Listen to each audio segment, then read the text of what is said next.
p.m. on Wednesday, November 1st, 2023. At this time, I'll call to order the meeting of the City of Apache Junction, Arizona Parks and Rec Commission. Please join me in the Pledge of Allegiance.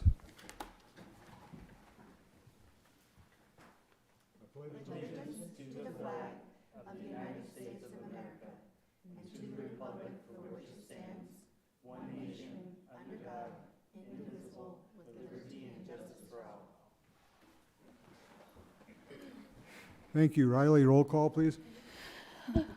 Commissioner Terrell Moore, Here. Vice Chair Heather Moeller, Here. Commissioner D.L. Kine, Here. Commissioner Cheryl Bigelow, Here.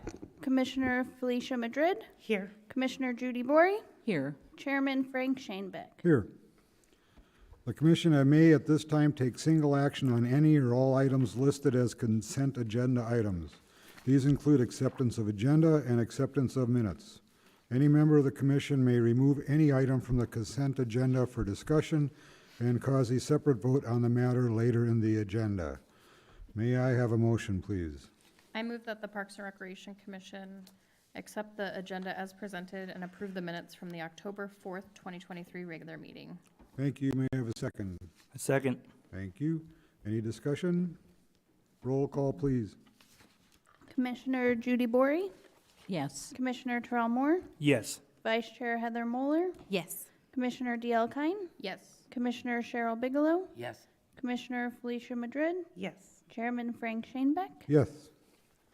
The Chair at this time may announce information regarding activities involving park and recreation matters such as but not limited to attendance of Commission members at community meetings or events, seminars, or conferences, or upcoming events or conferences. So, would anybody like to step forward and say what they've been up to? The senior center again. You are like a guiding light in that place. Oh, I am telling you, and they did like all these cool dress-up days for the whole week, which everyone had so much fun on. And then we had Halloween picture day, and then we had Halloween party day, and yes, it was a very good month. All right, it's that time of the year. Oh, and watching crabs. Are we popcorning here, or do we want to go down the line? You can go anywhere. Pop up whenever you're ready. Okay, popcorn to me. So I did go to the Halloween event. I was actually a judge this year, so I was very honored to do that, but also very intimidating, especially when you're judging little kiddos. I was like, oh, I hope we don't get booed. And the chief of police was there, and he's like, yeah, couple years we get a little hush hush, and like I was like, oh, like people get a little disgruntled. But it was really nice to do it because I always love when you're on with judges and they're like two, males, and they're like, what? And I'm like, that's a Gilmore Girl. She even has a Luke's Diner cup. I'm like, I can't remember if it's Rory or Lorelai because I haven't watched in any ages, but like that's a cute costume. And they're like, oh, okay. So like we got to like play off one another because like I saw Taylor Swift and like some football guy and I don't know who that was, and they're like, he's a football player, and I'm like, I don't like. So it was kind of fun to like piggyback off of that. There was a lot in the community there, and everyone just seemed to love the event. It was so good that I hadn't really no trick-or-treaters at my house because I think they got all the fun out of the way at our Parks and Rec event. There was plenty of candy. There was, if you walk the plank. As long as I'm looking that way. Judy, you want to kick in? Well, I worked with Frank at the Caribbean Graveyard, and oh my gosh, what fun we had, making the kids walk the plank. Frank outdid himself on decorating that area with the arches and the fencing and the jewels. All the kids wanted the jewelry. A lot of them wanted We're to take working it. on that for next year. Yeah, wanted to take the jewelry. But it was just so much fun to have them walk the plank and tell them about the sharks, the ghost sharks that were swimming in the water. Felicia? I also attended the Halloween event, and my niece was Rory, one of the Gilmore Girls. That was my niece. I didn't know that. I didn't vote. And my sister, you didn't know that, Conflict of interest. right? And my sister was Lorelai. And I also participated in the mud run with my girls. That was actually our first time. So they did great, and we had mud in places. And yeah, they did awesome. I carried my little one through the first two obstacles because she was not going in. But then after that, she was splashing in the mud. So All right, thank you. So I had to work. Yeah, you're a Worked a lot, hardworking yes. man, I- and I you do a know, lot I of know. stuff around here. Oh, and so excuses. So no, in October I wasn't able to really get out. I'm hoping here in November, seeing that we have a good amount of things going on, that I will be able to get out and enjoy some of this. All right. No, I'm a slacker. I was just out celebrating my birthday. That's it. I Well, was selfish. good. Happy I was birthday, Heather. Yeah, happy birthday. Hey, Late that's birthday. something remarkable. All right. Okay, well, thank you, everybody. Staff report. Presentation and discussion on projects and opportunities in the parks and other service areas. Good evening. Thank you, Chair Shanebeck. First off, I wanted to, I know we have a familiar face, Dave Butler. He has served as our South Parks Maintenance Supervisor for almost 10 years, as of last weekend, if he hadn't transferred to or been promoted to our Park Superintendent position. So I've invited him to come today and introduce that to you. We have not had a Park Superintendent for about the last 3 years. And definitely, I'm sure our park supervisors will be happy to have a park superintendent. I definitely learned a lot during that time frame, but I'm very happy and I'm really pleased that Dave is stepping into that position. He's done a whole lot of things in the area to be ready to take on that responsibility. He's led our dog park project that you guys are all very familiar with. He project managed all of that, and then he was definitely very involved in several of our smaller projects, but also Flatiron early on. So we're super excited for him to take on the role of superintendent. And I'm just going to turn it over to Dave right now to maybe tell a little bit about, what he's looking at doing with parks, and then share some of the bigger projects and things like that we've got coming on the radar right now. So I think the biggest thing that I want to do is just, take some of that park stuff off Liz's plate so she's able to do more administrative things. Some of the largest projects we have going on now is obviously the Musco lighting change out at Prospector Park. They're start pour concrete tomorrow, so that's exciting. You should see new poles going up probably next week, hopefully next week. We're also going out to bid next week to do some artificial turf conversion at the pool. So we're going to take all of the turf on the north side by the volleyball courts and the competition pool and convert that to artificial, just as we've done on the south side. We're also in the middle of bringing in some modular restrooms, both to the Phase 2 area at Prospector Park up by the playground and equestrian area, and then also near the skate park at SSP to replace the restroom that was taken out there. So those are probably the biggest things that we have going right now, but then there's a ton of smaller items like the Veterans Memorial monument sign, a million little things that we're working on, but those are probably the largest ones that we have right now. Well, welcome, Dave. It's always good to have somebody new to blame things on. Welcome. I'm good at taking the blame on things. A couple of the other things I just wanted to share with you that's coming up. And the other thing with Dave, so again, our recreation team does a fabulous job with all of our events and our programs, but definitely Dave works hand in hand with all of the team. That side was his side as the park supervisor, so the Halloween event is something that he and his team have definitely taken a lot of pride in and added their own features and their own kind of cool, what do I want to call the vomiting prop? Yeah, creating their own like really creative props for the families and the kids. Same as on the North team. They did some really neat things for the mud run, but Dave and the parks team really take a lot of pride in adding a little extra flavor to the events that we do, which is really neat for recreation to have a team that is excited about that kind of stuff as they are. The other thing I wanted just to share with all of you, to keep you aware, I think we shared that we received award of the invasive plants grass at Silly Mountain. So we did learn, so we're in the middle of our inventory and finalizing that plan right now. We did learn that we can't start any of our projects for reimbursement or even count our matching funds until the IGA is signed with City Council. And we haven't gotten that document yet from DFFM yet. And so that means that we probably can't start any of our monetary things that cost money until the January timeframe.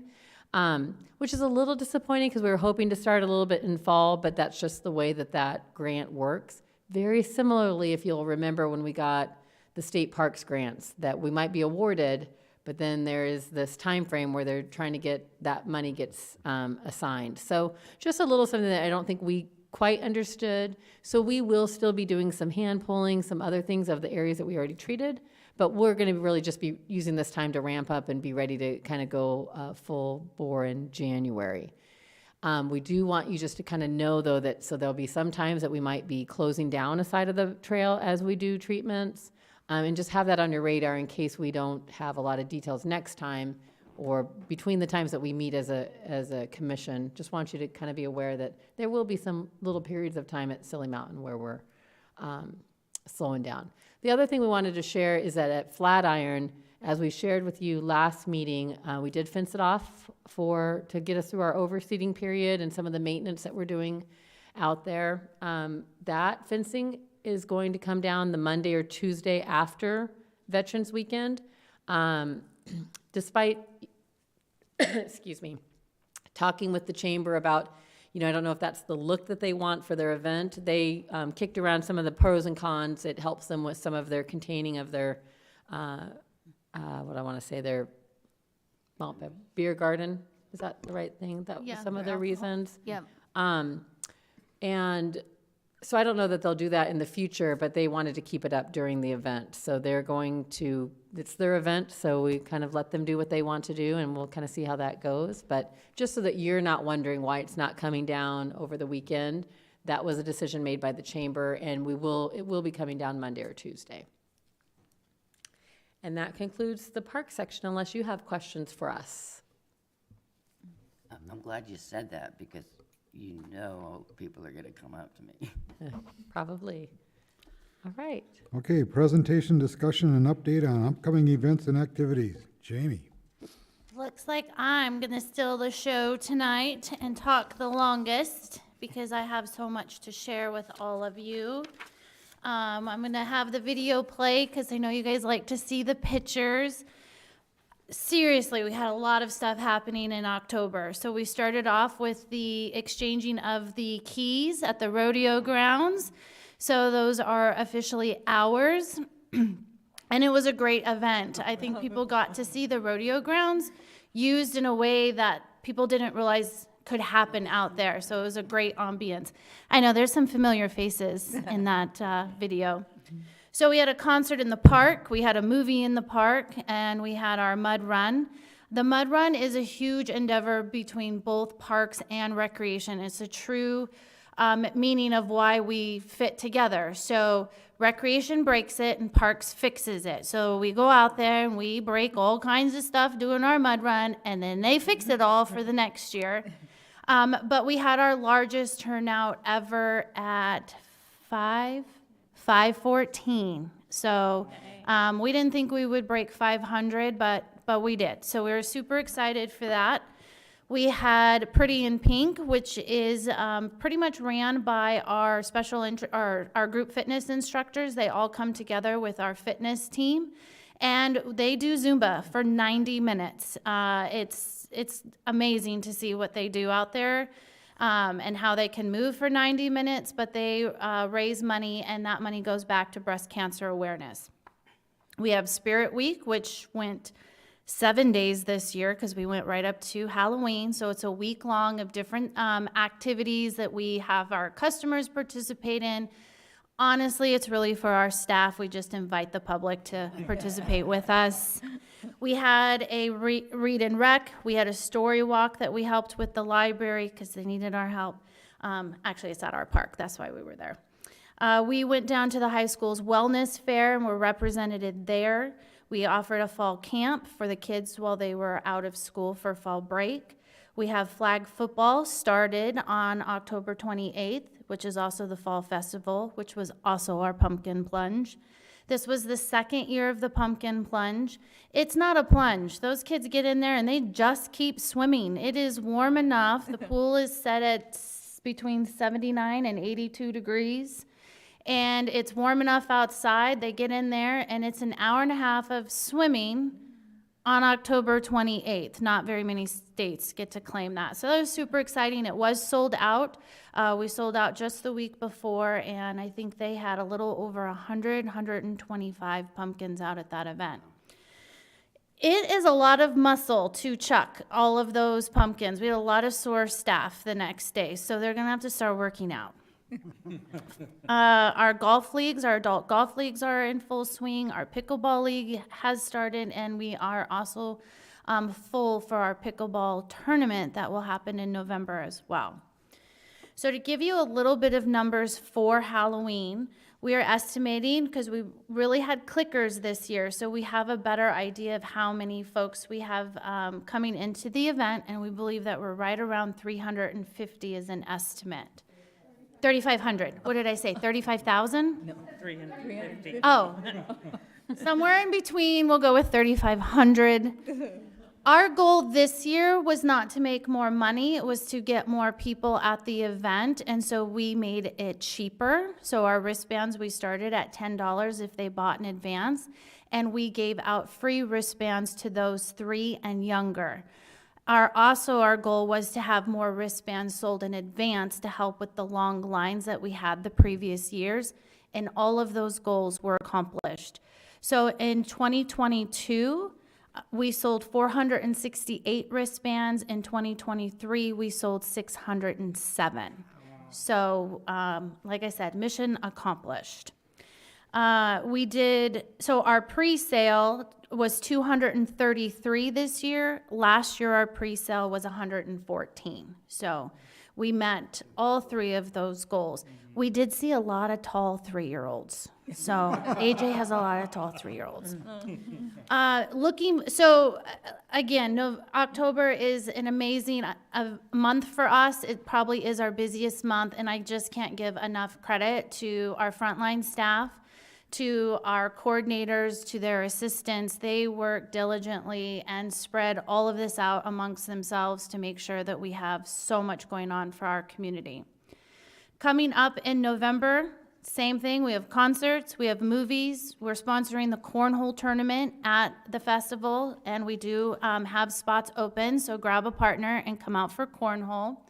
Our adult softball league, Parents Night Out, so parents can bring their kids to the Multi-Gen Center. We entertain them, and they can go out on a date night. It's relatively cheap. It's $8, and I think it's 4 hours.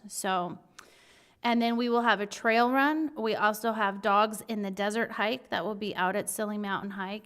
And then we have our S'mores and Stories, which will be on Friday night, November 11th, out at Silly Mountain. So a couple of new events in November. And then thinking far into the horizon, our staff are kicking around even more new events that we're still working through the details, but we're looking at a splash and dash, possibly a bike event, possibly a Power Wheels event for kiddos, and a ladies' night out, possibly, too, we're looking at Flatiron Park. So lots of good things on the horizon, and again, I just want to thank all of you that could come out. It's not a competition to see who comes to the most when it comes to commission members. Felicia would already have you guys beat. I'm sorry. She's at everything, her and her family. But just being on social media and sharing our posts and answering our questions when you're out in the public, that is also so much supporting us, and we appreciate that as well. So thank you guys. Tonight's little gift is showing November is when we are thankful. Well, we should be thankful all the time, but that's when we tell people we're thankful. This is our way of saying we thank you guys for your time, for volunteering. We appreciate you guys. And please know that if you ever do have a free weekend, let us know. We'll fill it for you. That concludes my report, if there are not any questions. Anybody? Thank you, Jamie. Tremendous, As, yeah, tremendous. As usual, it just keeps getting better. Yeah. It's amazing. Oh, wait, I apologize. I do have one question. How did, I wrote it down. What is it called? The Make a Difference Day. How did that go? I saw some pictures on Facebook, but like, what was the number? Do you know? So I will defer to Liz for Make a Difference Day. Recreation, we have a smaller part in it, but Liz kind of has the bigger end on that, so. That event is coordinated by the Apache Junction Community Development Corporation, and I don't know what their final numbers are, because they split everybody up a little bit, but, I mean, they had over 100 people in the various different parks, so we had quite a big group that was out at Silly Mountain, a smaller group at the Focal Point helping to, remove flowers and do a little bit of light work, and then a little bit at Flatiron. Our Youth Advisory Council helped with the wall at Flatiron, as well as any other kids that wanted to participate there with that mural. So they had a great turnout. I think they had like 30 kids alone, from maybe 40, from between student council, the football team, and the basketball team at the high school. So they had a lot of really good support. Thank you. Anyone else? All right, old business. So old it disappeared. New business, update and discussion on the department's 2023 Tree City USA application. Yeah, so we just wanted to bring this back. Frank had actually asked for this to be added to this next agenda, just to get a little update on that.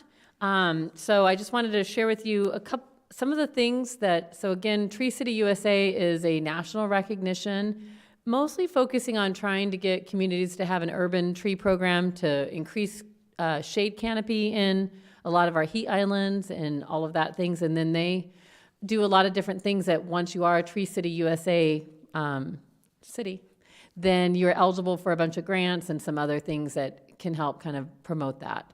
So some of the criteria, well, the main criteria for receiving that designation, one, you have to have an urban tree board or a department that manages trees. And so obviously we have a Parks and Rec department that has a parks maintenance that manages all of our tree program. So we qualify in that regard. The second is that we have to have the public ordinance giving the department authority over tree maintenance and to designate what that tree maintenance looks like. So we have a couple of different things. As you guys helped to advise and to send on the recommendation to City Council, we have put into the code some of those changes that were necessary for this. The last piece, before council votes on that, we hope that it's going to go to their meeting in mid-November. If not, it'll be the first meeting in December. But we have to reference our administrative procedures for that. So the Parks Division has a handbook of some of our standards, and so we just had to include a statement in there about trees. So pretty much basic stuff that we're already doing. Some of the things that they want to know is just that there's somebody who is obviously monitoring trees and caring for them. We have our new tree inventory that we've done. They want to know that things are going to that trees are replaced as they go down, or that they are considered. So again, it doesn't mean that we have to replace a tree right where it was at. It might not have been a good location.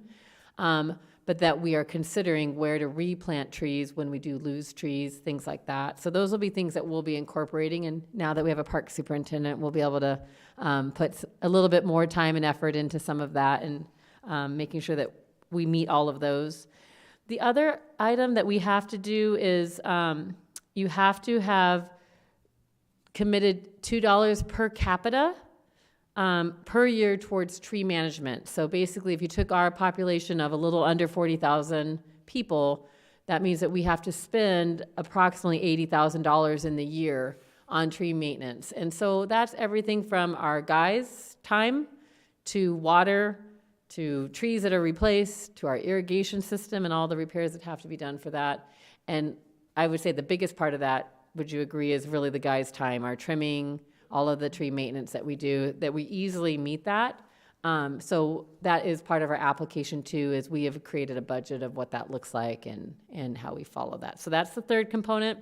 And then the final component is that we have to celebrate Arbor Day with a proclamation and an event.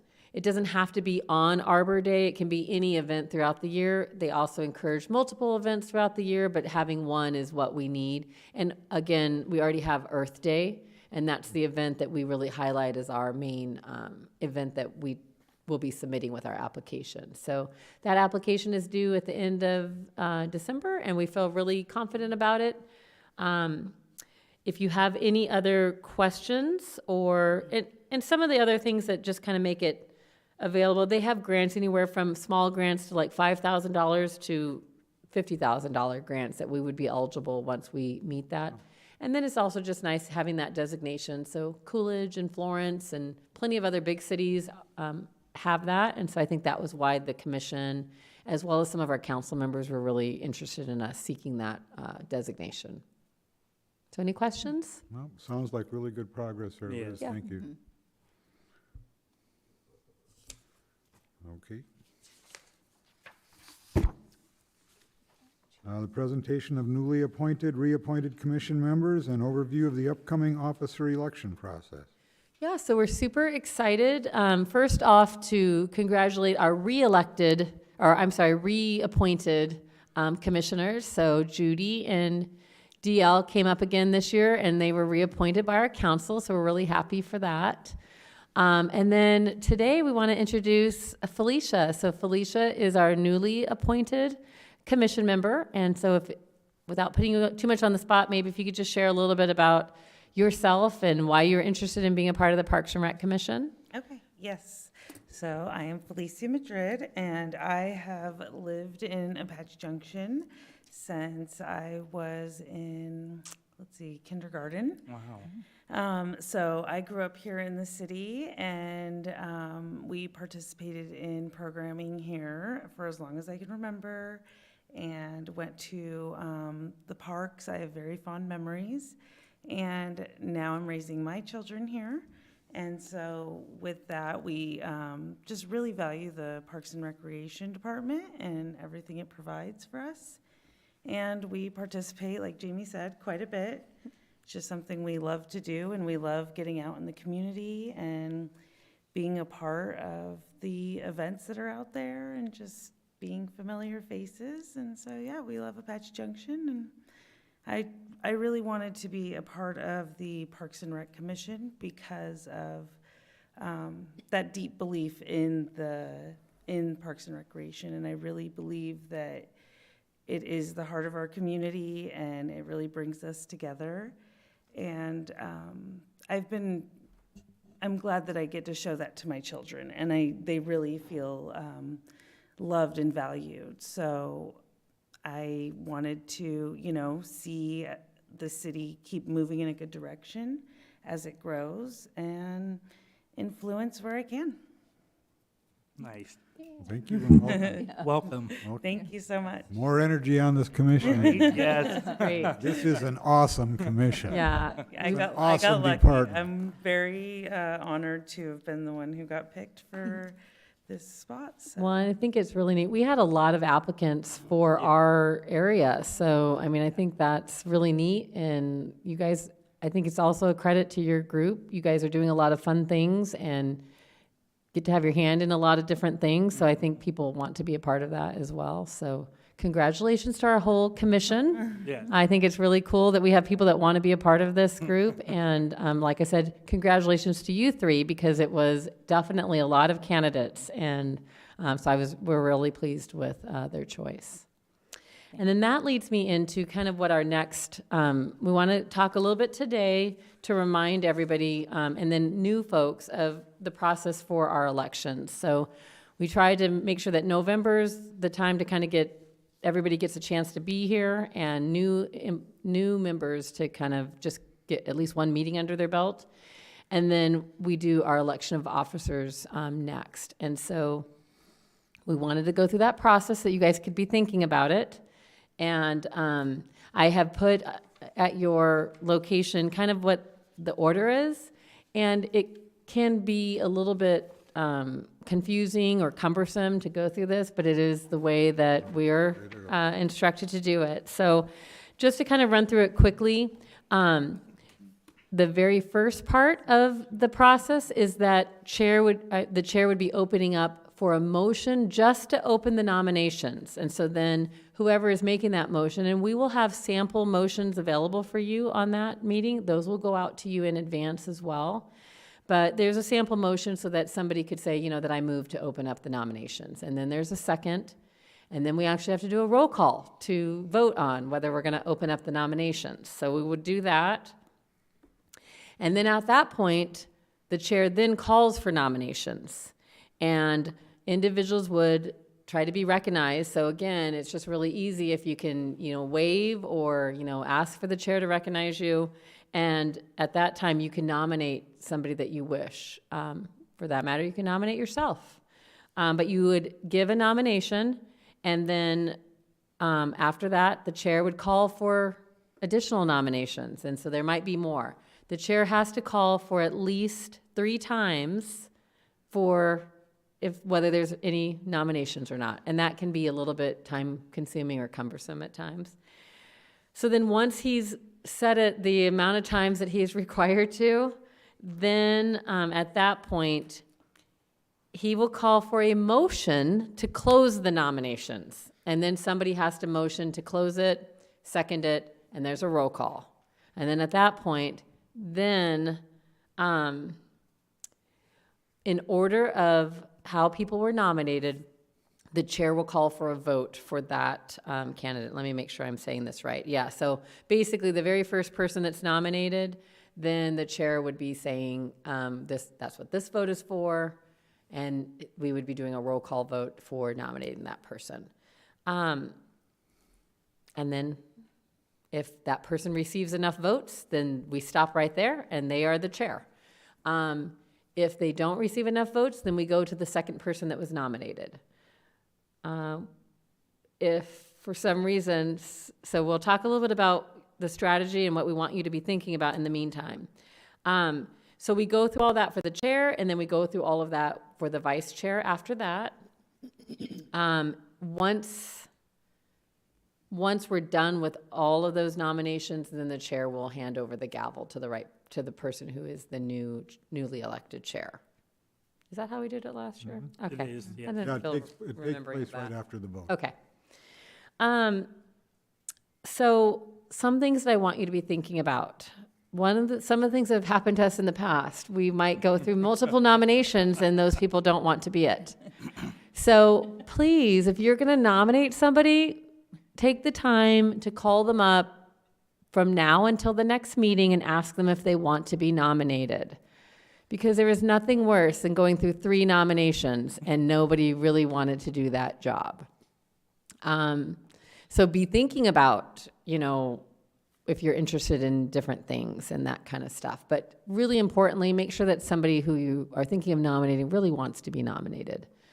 And then, Frank, do you have any advice on anything else or want to say anything? What I was going to say is, it's very nice to be chair of this commission. I feel it's an honor, okay? But I feel it's also the kind of honor that can be shared. So if anybody would like to run for this position, please contact somebody else on the commission and ask them to nominate you. Good point. So I think anybody who's really interested in being chair should put their name in the hat. There was a time where this chair was year after year after year. That's one philosophy because you have the gain of experience. But because, well, what we do is very vital to the community, Yes. the position of chair here is not critical.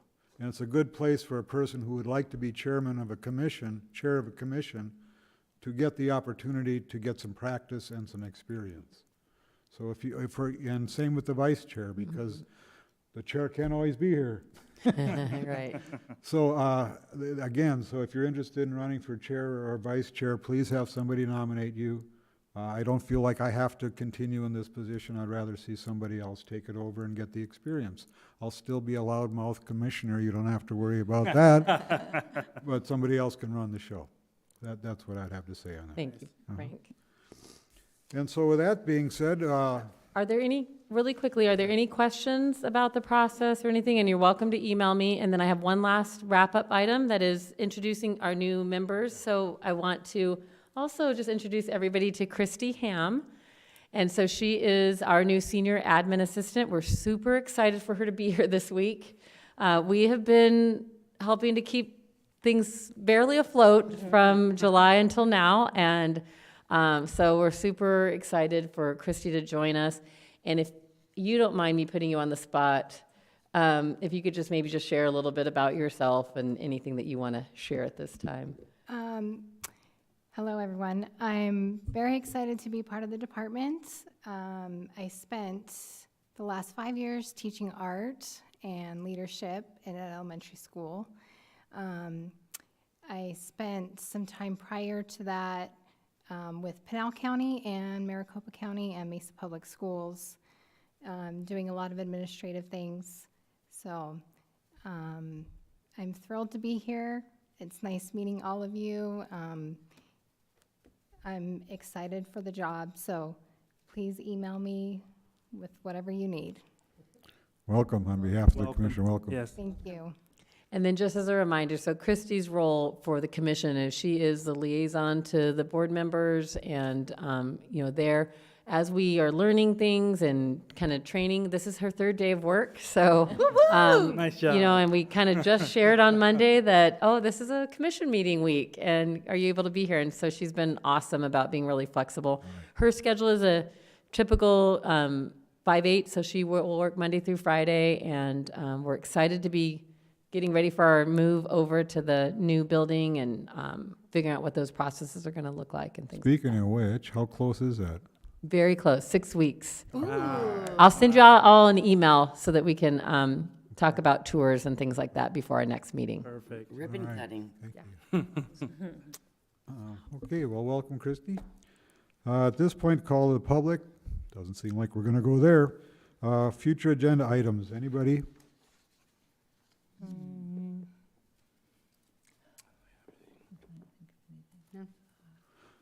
Well, in that case, we'll go to the selection of the meeting dates, times, location, and purpose. I need a motion. I move that the Parks and Recreation Commission hold a regular meeting on Wednesday, December 6th, 2023, at 6 p.m. in the City Council chambers located at 300 East Superstition Boulevard. I have a second, I second. and roll call, please. Commissioner Felice, how do you say your name? Felicia, Felicia Madrid. thank you. Yes. Commissioner Judy Bory, Yes. Commissioner Terrell Moore, Yes. Vice Chair Heather Moeller, Yes. Commissioner DL Kine, Yes. Commissioner Cheryl Bigelow, Yes. Chairman Frank Shanebeck. Yes. And at this time, at 6:37, we are adjourned.